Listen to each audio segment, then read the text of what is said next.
রোমে ঢাকা এক প্রাণী নাকি ঠোঁটওয়ালা? কখনো কখনো প্রকৃতি সিদ্ধান্ত নিয়ে উঠতে পারে না। এভাবেই উদ্ভব হয়েছিল প্লাটিপাসের। আর মানবদেহ বিবর্তনের সাথে সাথে শরীরের বিষাক্ত পদার্থ বার করার পথ দরকার ছিল। প্রজননের আলাদা অঙ্গেরও প্রয়োজন ছিল।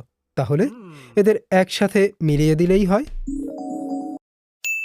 প্রকৃতির আবার এক অভিনব সমাধান। পুরুষদের শরীরে তৈরি হলো বিশেষ অঙ্গ প্রোস্টেট। প্রায় একটা পিং পং বলের সমান, আছে 3টে প্রবেশ পথ ও একটা নির্গমন পথ।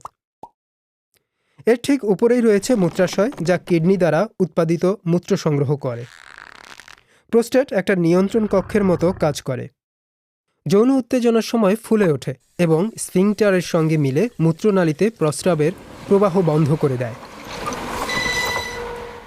তখন মূত্র আর মূত্রনালীতে প্রবেশ করে না, বীর্য বের হওয়ার পথ সম্পূর্ণ খুলে যায়।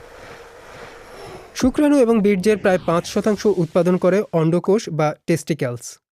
তবে সেমিনাল ভেসিকল বীর্যের বেশিরভাগ তরল সরবরাহ করে। প্রোস্টেটও প্রায় 20% তরল যোগ করে। এই তরল জরায়ুর আম্লিক পরিবেশ থেকে শুক্রাণুকে রক্ষা করে। যাত্রাপথের জন্য এই তরলে পুষ্টি থাকে জিঙ্ক, যা মূত্রনালীর ব্যাকটেরিয়া ধ্বংসে সাহায্য করে। প্রোস্টেট নিজেই খুব সংবেদনশীল একটা অঙ্গ।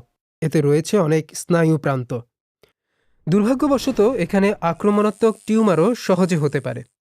এবং ফুসফুসের ক্যান্সারের পর প্রোস্টেট ক্যান্সার বিশ্বজুড়ে পুরুষদের মধ্যে দ্বিতীয় সর্বাধিক প্রচলিত ক্যান্সার। তবে যত তাড়াতাড়ি ধরা পড়ে, সুস্থ হওয়ার সম্ভাবনাও তত বেশি থাকে। মধ্য বয়সে প্রায় 50 পার হওয়ার পর প্রোস্টেট গ্রন্থির আরেকটা আকস্মিক বৃদ্ধি ঘটতে পারে। এটার কারণ হরমোনের পরিবর্তন। এর ফলে কখনো কখনো প্রস্রাবে সমস্যা হতে পারে। কেন? কারণ বর্ধিত প্রোস্টেট গ্রন্থি মূত্রাশয় এবং স্ফিংটার পেশির উপর চাপ সৃষ্টি করে। নারীদের শরীরেও প্রকৃতি একই ধরনের একটা অঙ্গ তৈরি করেছে। তাদের মূত্রনালী এবং যোনিপথ আলাদাভাবে বিস্তৃত হলেও শরীরে থাকে প্যারা ইউরেথ্রাল গ্রন্থি। এগুলো প্রোস্টেটের তুলনায় অনেক ছোট, তবে এগুলো ব্যাকটেরিয়া প্রতিরোধী তরল তৈরি করে। কারণ সমস্যা যাই হোক না কেন, প্রকৃতি ঠিকই একটা অভিনব সমাধান বের করে নেয়।